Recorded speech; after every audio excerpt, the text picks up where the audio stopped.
मेरा नाम वैभव कोहली है। मैं ट्रेडिशनल फिशरमैन हूँ।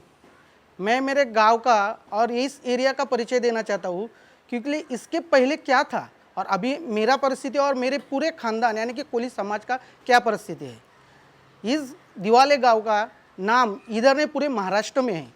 अभी इस एरिया में नवी मुंबई में और मुंबई में दिवाले गांव में मच्छी लेने के लिए बाहर बाहर के लोग आते थे। क्यों आते थे? हमारे समुद्र में उतना मच्छी मिलता था और पूरे क्वालिटी का मच्छी मिलता था। लेकिन अब की परिस्थिति आप जाननी चाहेंगे तो अब बहुत दुचक्के हो जाएंगे। आज की परिस्थिति ऐसी है कि एक एक भी टक्का मच्छी नहीं रहा है। हम लोग पूरा बम्बई से खरीद के लेके इस दिवाले गांव में बेचते, क्योंकि हमारा जो नाम है दिवाले गांव का वो हम नीचे नहीं लेके आना चाहते थे। मेरा नाम देवयानी दत्तात्रेय कोहली है। मैं दिवाला गांव में रहती हूँ और ये हमारा फिश मार्केट है। यहाँ हम मच्छी बेचते हैं। ये सब लेडीज़ औरतें हैं, ये सब मच्छी बेचते हैं।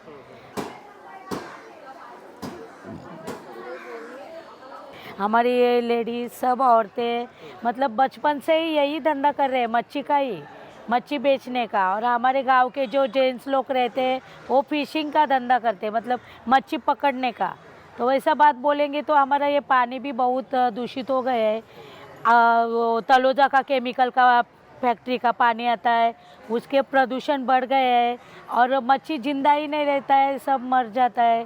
तो हम इधर का फिशिंग मतलब होता ही नहीं है। तो फिर अगर यहाँ फिशिंग नहीं हो रही है तो आप लोग फिर फिश आप लोग को कैसे मिल रहा है, कैसे हम लोग सुबह औरतें 2 बजे से उठते, इधर का 2:45 का ट्रेन रहता है, ये 2:45 का, और गाड़ी का रहता है। तो भाऊ का धक्का जाता है, कोई क्रॉपेट मार्केट जाता है, कोई कुलाबा जाता है, तो हमको उधर से लाना पड़ता है मच्छी। यहाँ नहीं मिल रहा है? नहीं, पहला यहाँ मिलता था, तो अभी वो केमिकल का पानी आ रहा है, बहुत पानी दूषित हो गए। सर ये जो प्रॉब्लम है, ये प्रॉब्लम सिर्फ इसी एरिया में है या फिर ये मतलब थ्रू द कोस्टल लाइन ये जो फिशरमैन है ये फेस कर रहे हैं? आपको क्या लग रहा है ये कहाँ तक मतलब ये प्रॉब्लम है? देखिए, ये प्रॉब्लम हर जगह पे है। वैसे देखा जाए तो थाने क्रीक, जो कि मेन क्रीक यहाँ पे है, थाने क्रीक जो शुरू होती है थाने से, बालकुम से, और जाके कहाँ पे मिलती है, अरेबियन सी में उरन के पास। उन दरमियान जो सब क्रीक्स है, जैसे कि कासाड़ी है, दिवाले क्रीक है, बेलापुर क्रीक है, खारगर क्रीक है, पनवेल क्रीक है, ये सब उनको जाके मिलते हैं। और होता क्या है कि ये सब टाइडल इन्फ्लुएंशियल जोन है। जो भी केमिकल पानी में आता है वो भर्ती के साथ हर जगह फैलता है। और नॉट ओनली दिवाले, लेकिन पूरा इलाका नवी मुंबई का, मछुआरों का हक का पूरा fishing area, traditional fishing zone, जो कि पूरी तरह से बर्बाद हो चुका है केमिकल डिपोजिशन की वजह से। और जो भी डेवलपमेंट प्रोसेस में जो भी सिल्ट पैदा होता है, वो सिल्ट पूरा ब्रीडिंग ग्राउंड पे बैठा है। अभी यहाँ पे देखो आप, मड फ्लैट के ऊपर पूरा केमिकल स्लज बैठा हुआ है। मड फ्लैट में हमें क्रैब मिलती है, ऑयस्टर मिलते हैं, मसल्स मिलते हैं, मड स्कीपर मिलती है काफ़ी मात्रा में। अभी ये पूरी तरह से गायब हो गई और उनका मार्केट वैल्यू भी ज़्यादा है। हमको खुद को खाने को नहीं मिलती अभी। क्यों? क्योंकि केमिकल का स्लज बैठा हुआ है, किसी को कुछ पड़ी नहीं है। तो इसका इम्पॅक्ट पूरा कोस्ट लाईन पे होता है, नॉट ओनली दिवाले। खरं म्हणजे बघायला गेलं तर या खाडीचा 3 प्रोजेक्टने नाश केला। पहिला प्रोजेक्ट म्हणजे शिडको, नाशाला कारण म्हटल्यानंतर शिडकोच्या म्हणजे इंडस्ट्रियल कंपनी तलोजाची, त्याखेरीज आता हे विमानतळ आलं काय। तर शिडकोने पहिल्यांदा जी गोडी जमीन होती ती संपूर्ण व्यापून टाकली। त्याच्यावर त्यांना जर जागा उपलब्ध करायची होती, परत त्यावेळी तो निदर्शनामध्ये ही खारफुटीची जागा आणली। आता खारफुटी जागा आणल्यानंतर असं बघायला गेलं तर इथून ज्या बंदरावरून जर पाणी जाते ते शिडकोच्या हापिसापर्यंत जायचं पहिल्या, तेवढी खाडी एकदम संपूर्ण त्यावेळी व्यापून टाकली। त्यात प्लस काय झालं की ही खारफुटीची जी लागवड आहे त्याची जो पालापाचोला आहे तो कुठे जातोय, कुठं तो समुद्रामध्येच पडतोय आणि त्याचा तो मलमूत्र होतोय, संडासच्या ड्रेनेजच्या पाण्याचा आणि घारफुटीचा जो मलमूत्र होतोय त्याचा चिखल बनतोय। अशाने खाडी 100 स्क्वेअर फूट समजा खोल गेलेली खाडी, हे डेजरवाले आले होते तेव्हा विपुल मच्छी। आता तीच खाडी समजा 5 फूट 10 फूट समजा राहिली नाही, ती मच्छी राहणार कशी? मतलब 15 साल की थी तब से धंधा कर रही मछली का। तो इतने सालों में क्या बदलाव देखा आपने ये दिवाली जेटी में? बहुत बदलाव देखा। पहले बहुत मच्छी थी दिवाले गांव में। ये हम 15 साल की थी तो बहुत मच्छी थी इधर। वो छोटा छोटा न्यूटी, खेकड़ा, झींगा सब ऐसा जिंदा मच्छी मिलती थी। वो तो अभी पूरा कितना साल हो गए तो बंद ही होगी। देखने को नहीं देखने वो मच्छी तो पहली मच्छी मिलती थी, वो अभी देखने को भी नहीं मिलती इधर। न जाळ्याचे अंतर समजा 7 तासाचं असतं. 1 तास काढायला 1 तास लावायला म्हणजे 4 तास. जाळी जर ओढायला गेलो आम्ही तर जाळी जर ओढली न किनाऱ्यावर आलो तर कमीत कमी 2 घंटे तरी वासने हाताचा जात समजा, एवढी दुर्गंधी. पहिल्यांची जी मच्छी समजा मिलायची समजा, ती मच्छी आता राहिलीच नाही समजा. चिलूट गेला, पाखड गेला, माकली गेली, चिमुरी गेली समजा. अशा कितीतरी जातीची मच्छीच्या होत्या समजा. आता डार्फिंग मच्छी जी होती समजा, माझ्यावर आत्तासुद्धा फोटो आहे त्याच्यावर. डार्फिंग जी मच्छी होती ती कोपऱ्याचा ब्रिज आहे ना, तिथपर्यंत उड्डाण करीत जायची डार्फिंग मच्छी. कई लोगों को ये पता नहीं कि जब भी हम फिशरमैन के बारे में सोचते हैं तो हम बड़े बड़े ट्रॉलर्स के बारे में सोचते हैं, बड़े बड़े जाले के बारे में सोचते हैं. लेकिन एक कैटेगरी जो है जिनको ट्रेडिशनल फिशर कहा जाता है. अभी ट्रेडिशनल फिशरमैन किसको कहा जाता है? जो कि कोस्टल एरिया में फ़िशिंग करते हैं, मैंग्रोव में फ़िशिंग करते हैं, क्रीक में फ़िशिंग करते हैं, वेटलैंड में फ़िशिंग करते हैं, किनारे से 6 नॉटिकल माइल के डिस्टेंस पे जो फ़िशिंग करते हैं उनको ट्रेडिशनल फिशरमैन कहा जाता है. ये फिशरमैन फ़िशिंग करते हैं डे टू डे बेसिस पे, दिन के कुछ घंटे फ़िशिंग में बिताते हैं. ऑन द कॉन्ट्ररी जो डीप सी फिशर होते हैं उनका ट्रिप तो बड़ा रहता है, वो 12 नॉटिकल माइल के अंदर चले जाते हैं और उनका ट्रिप तो कम से कम 15-20 दिन का होता है. लेकिन हम जो मछुआरे वो छोटे मछुआरे हैं. हमारी छोटी बोटी होती है, नॉन मोटराइज बोट भी हम लेते हैं. मोटराइज अगर बोट हो तो 2 सिलेंडर से ज़्यादा बोट होती नहीं, क्योंकि हमको ज़्यादा लंबा जाना नहीं होता है. जहाँ पे भर्ती का पानी आता है, भर्ती के पानी के साथ कई प्रकार की मच्छी खाड़ी में आती है, तभी हम मछुआरी करते हैं.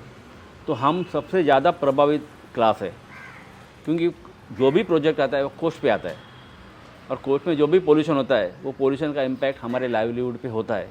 ये तो जाहिर सी बात है. तो हमें सबसे ज़्यादा नुकसान होता है, क्योंकि फिशिंग एरिया भी रिक्लेम होता है. पोल्यूशन के साथ रिक्लेमेशन भी हो रहा है.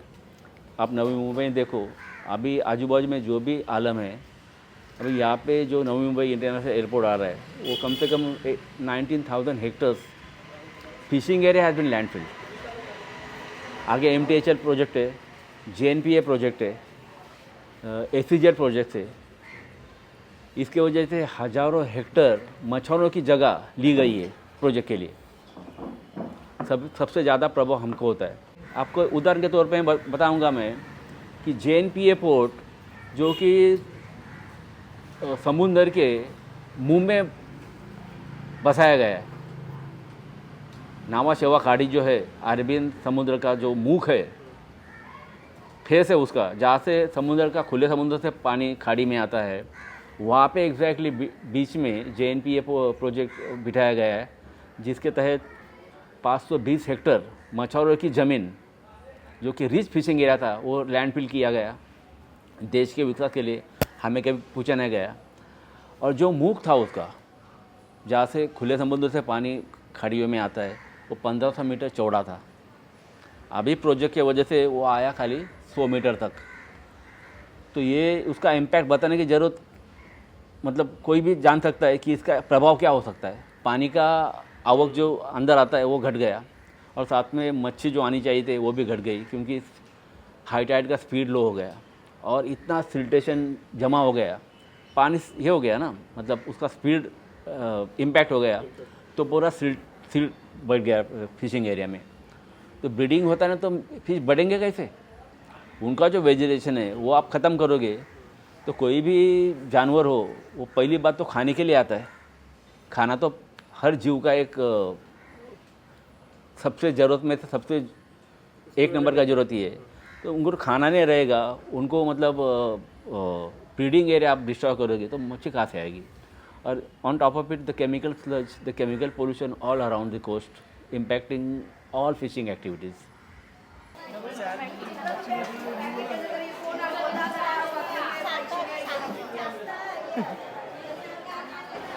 मैं मच्छी मार्केट के अध्यक्ष हूँ। मेरा नाम है सुरेखा। और ये जो फिश है पूरा यहाँ मिलता नहीं है, क्योंकि यहाँ पूरा वो गंदा पानी आता है ना, इसके वजह से हम लोग को बॉम्बे जाना पड़ता है फिश लाने के लिए। मछली है पॉम्पलेट, ये सुरमई, हाँ। इसको हम मराठी में सकला बोलते हैं, सकला, हाँ। ये रावस,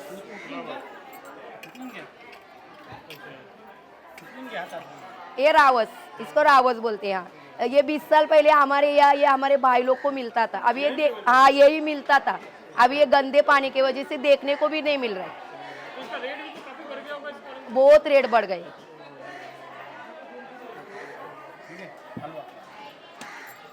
ये हलवा,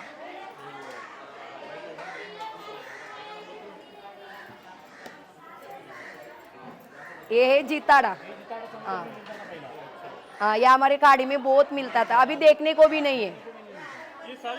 हाँ, सब यहाँ इससे भी बड़ा बड़ा मिलती थी, ये देखने को भी नहीं है अभी। और अगले 2 साल में हमारे जो बच्चे लोग हैं उनको तो मच्छी का नाम भी नहीं पता चलेगा, ये गंदगी की वजह से।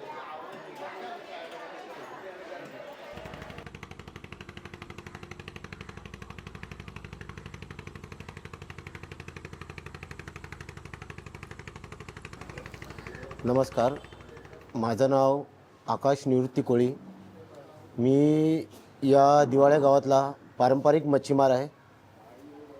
पूर्वी 10 वर्षा अगोदर माझ्याकडे एक लहान होडी होती, त्याच्याने मी फग म्हणजे आपली खेकड्याची जाळी टाकून माझ्या घरातल्या बायको, एक मुलगी, त्यांचं मी पोट भरत होतो। आज या सांडपाण्यामुळे इथं पोट भरायची मारामार झालेली आहे आमची। त्याच्यामुळे मला बायका पोरांचं पोट भरण्यासाठी इथली गावातली जागा सोडून मला खोल समुद्रात एलिफंटा या एरियात दुसरे माझे काकांना पार्टनर घेऊन लहान होडीशी बोट घेऊन आम्हाला त्या साईडला फिशिंगसाठी जायला लागते। म्हणजे याचाच अर्थ असा होते या केमिकलच्या पाण्यामुळे की आम्ही गाव सोडून शहरात जावं हा विषय होता है। आणि तेच आम्ही आता करतो। आपले गावात मासेमारी सोडून एलिफंटा साईडला आम्ही मासेमारी करायला जातो। अब हम लोग को यहाँ से इस चीज़ को रिवर्स करना है। कैसे वो अगर वापस चीज़ों को सही दिशा में अगर मोड़नी है हमें, तो क्या करना चाहिए? देखिए, जहाँ से जागो वहाँ से सवेरा, ये कहावत तो हमने सुनी होगी। तो हम ये चाहते हैं कि सरकारी जो एजेंसीज़ है, जैसे कि MPCB है, पर्यावरण विभाग है, कलेक्टर रायगढ़ है, इस इलाके की बात कर रहा हूँ, वो अगर चाहते तो कई चीज़ें सुधर सकती है।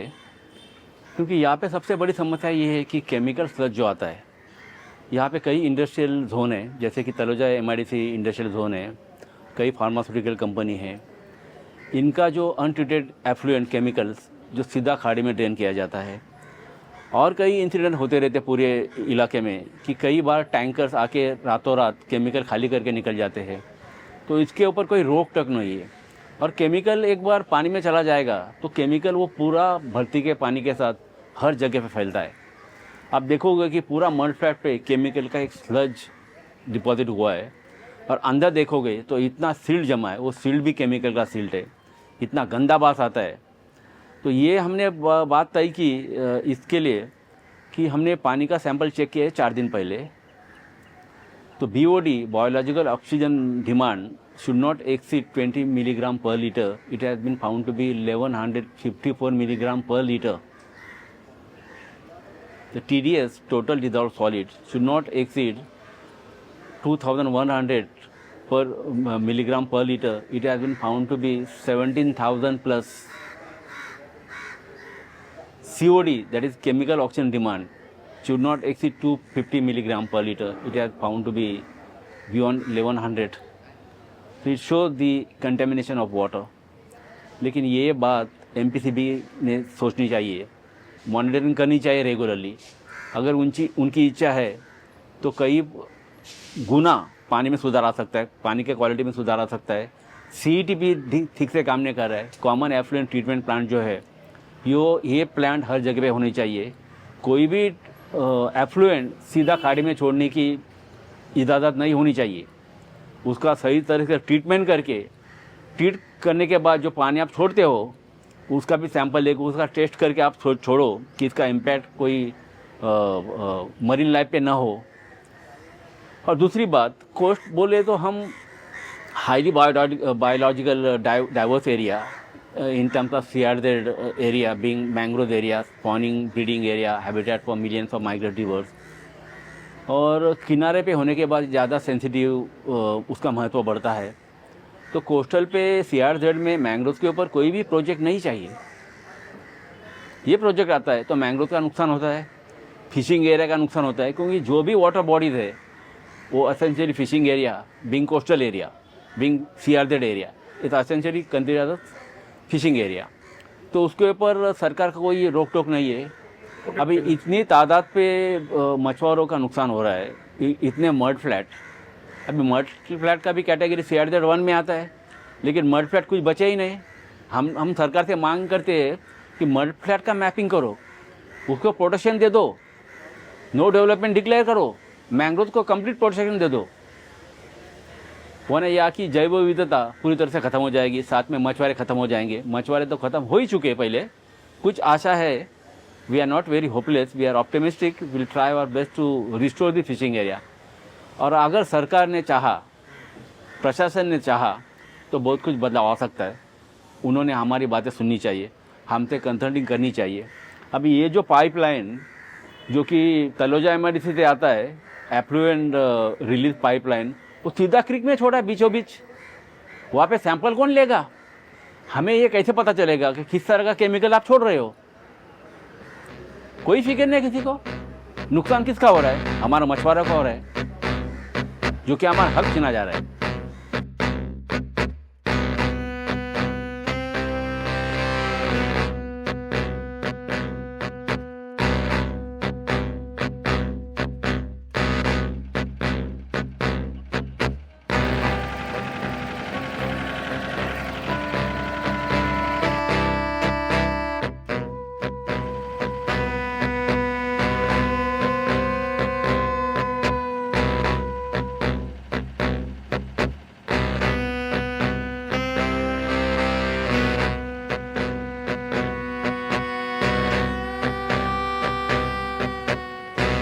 कई बार ऐसा होता है कि हम खाली सॉल्यूशन नहीं बताते, बाकायदा उसका जो भी लीगल वेज है, जैसे कि कंप्लेंट दर्ज कराना, वो करते रहते। हमारी कई मछुआरी सोसाइटीज़ है, मछुआरों की संस्थाएं हैं, हमारी यूनियन है, उनके माध्यम से हम कंप्लेंट तो करते रहते, अथॉरिटी को बताते रहते कि क्या इश्यूज़ है। हम ऐसे नहीं चिल्लाते, विद प्रूफ GPS मैप का फ़ोटो लेके हम बताते कि ये सिचुएशन क्या है, आप देख लो। लेकिन very disappointed with the approach of the authority, कोई सीरियसली लेता नहीं। और हमें यही बताने की कोशिश करते कि, जताने की कोशिश करते कि हम रॉन्ग कैसे हैं। वो लोग पल्ला झाड़ने के पीछे लगे रहते हैं कि ये हमारा काम नहीं है, उनका काम है। मतलब हमको लगभग सताना होता है उनकी तरफ से। हमारे पास कोई चॉइस नहीं।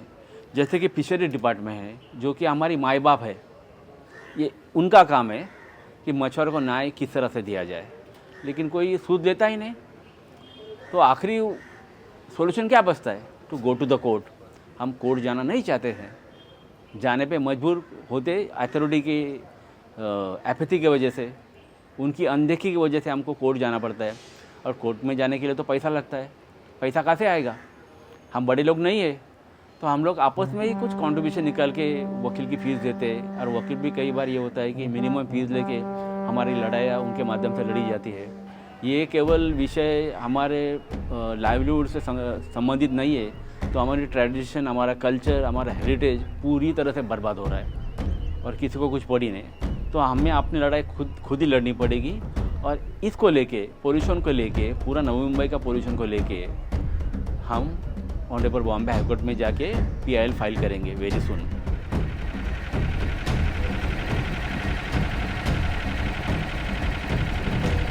पे अभी मर्ज कीपर दिखने चाहिए थे, लेकिन एक भी नहीं दिख रहा है। पूरी नामशेष हो गई मर्ज कीपर।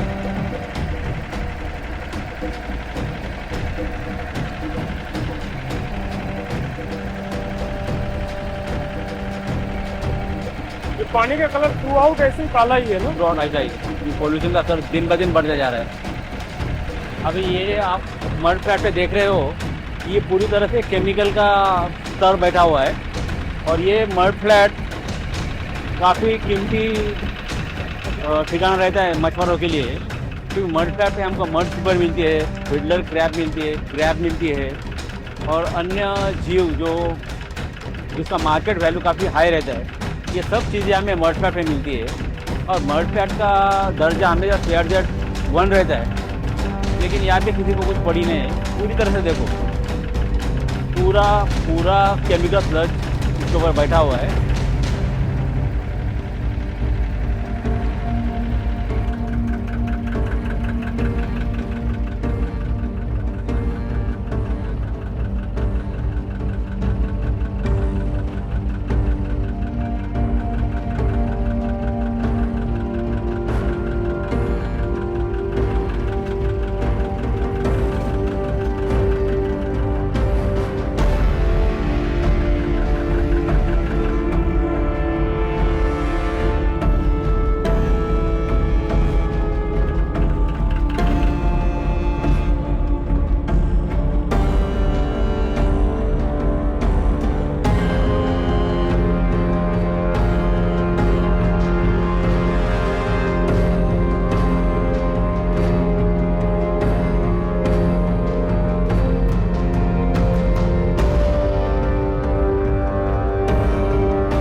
आप देखेंगे ये जगह है कि इधर से पूरा प्रदूषण आ रहा है। ये देखेंगे आप ऐसा कर रहे हैं। ये क्या कर रहे हैं बेसिकली? ये है क्या चीज़? ये MIDC का पाइपलाइन जा रहा है, ये पूरा समुंदर में पानी छोड़ेंगे MIDC का सीधा, और ऐसा भी सीधा डायरेक्ट ऊपर से MIDC से भी पानी आता है। तो अभी आना चालू हो गया वहाँ का पानी नहीं? रेगुलर चालू है, रेगुलर चालू। सालों साल से ये चालू है, पानी आने का चालू।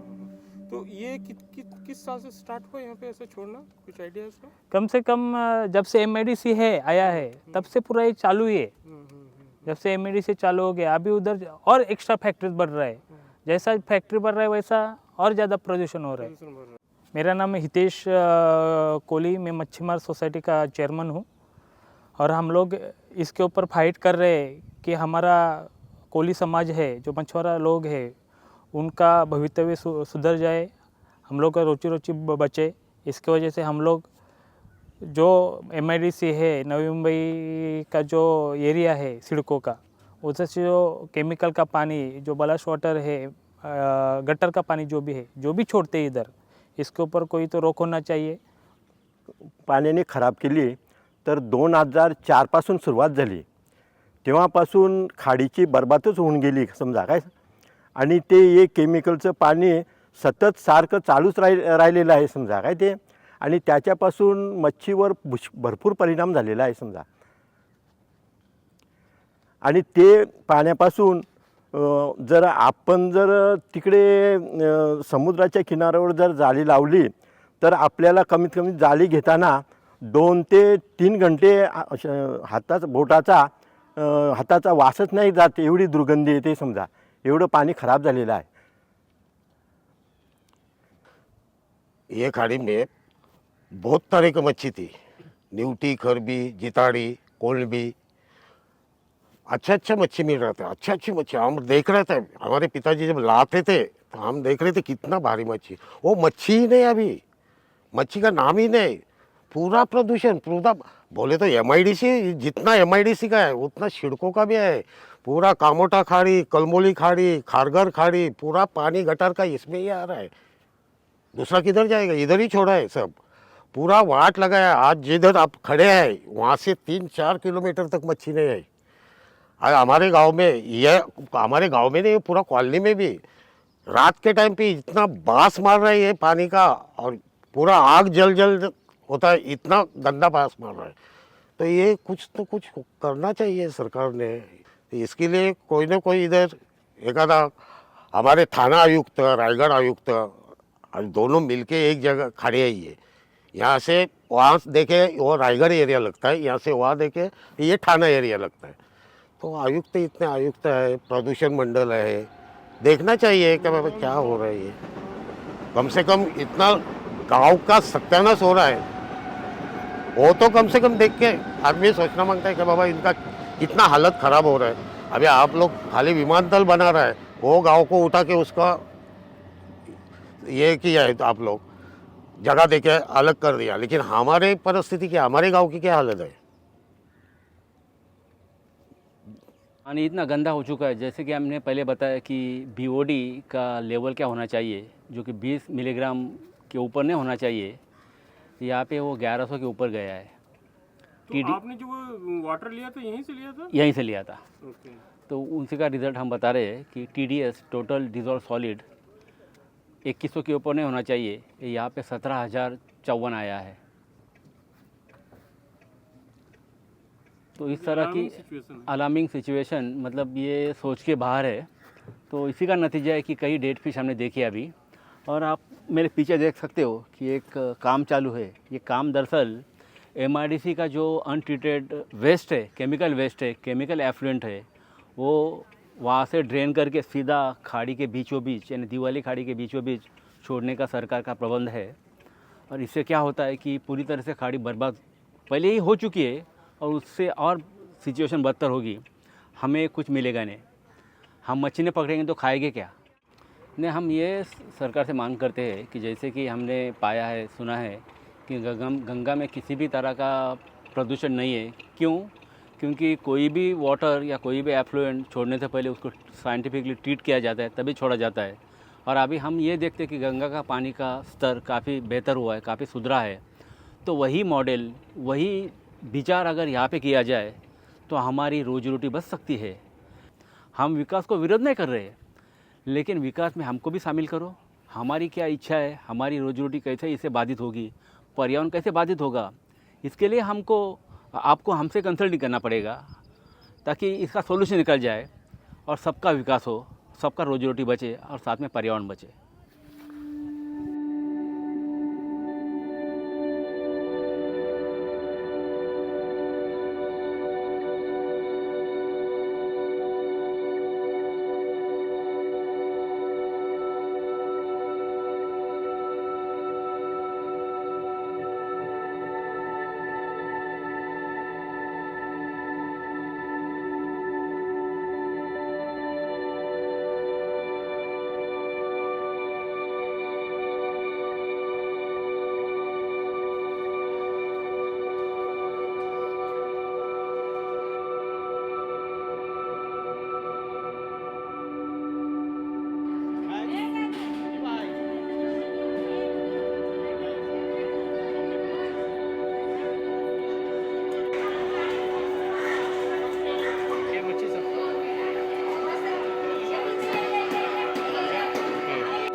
₹200 का मच्छी 150 में दे तो भी हमको कुछ फर्क नहीं पड़ता, लेकिन हम खरीद के ही अभी 200 को लेके आते हैं तो हमको 250 में बेचना ही है। ये हालत हमारे समाज की हुई है।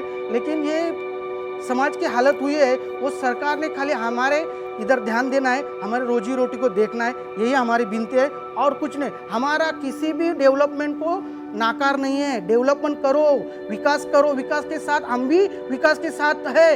हम दो पैर आगे है, तुम एक पैर लगाओ, हम 2 पैर आगे है, लेकिन हमारे रोजी रोटी का देखो, यही विनती है। धन्यवाद।